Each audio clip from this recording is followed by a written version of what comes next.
Je m'appelle Sophie Lewandowski et je suis socio-anthropologue au LPED, qui est un laboratoire mixte AMU-IRD. Ma petite question, c'est mais qui est-ce qui décide des savoirs qu'on apprend à l'école dans les différents pays du monde? Tout d'abord, à l'école, on n'apprend pas de la science. On apprend des petits bouts de savoir qui sont sélectionnés, qui sont simplifiés et qui sont mis en scène d'une certaine manière d'un point de vue pédagogique. Donc on apprend des savoirs, des savoir-faire, des savoir-être et toute une série de normes sociales. Alors qui décide de ça?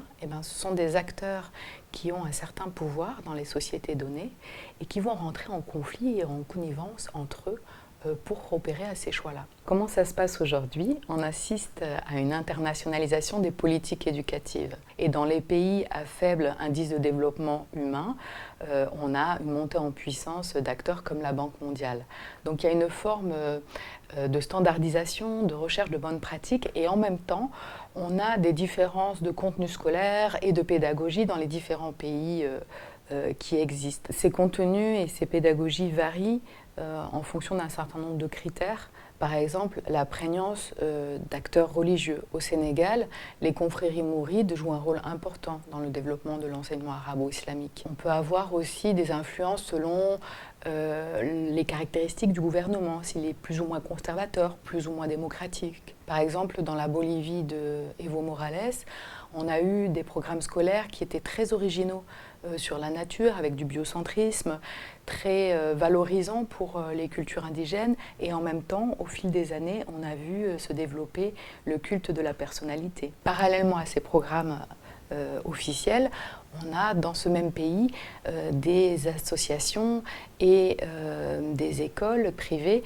qui développent des pédagogies extrêmement coopératives et novatrices. Donc c'est très variable selon les pays et selon les dynamiques du moment. Alors comment on peut étudier cela ?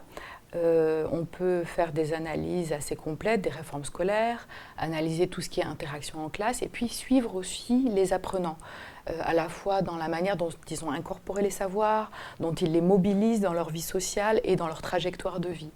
Donc concrètement, moi je passe plusieurs années dans les pays que j'étudie et je m'appuie aussi beaucoup sur les statistiques des pays et sur les archives pour avoir une certaine profondeur historique. Tout cela permet d'avoir une idée des types de sociétés et de modèles de sociétés qui sont développés dans chaque pays.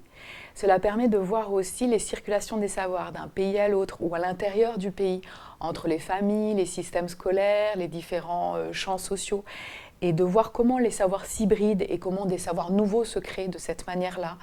Ça permet également de voir tout le champ des possibles en matière de transmission, mais aussi d'apprentissage.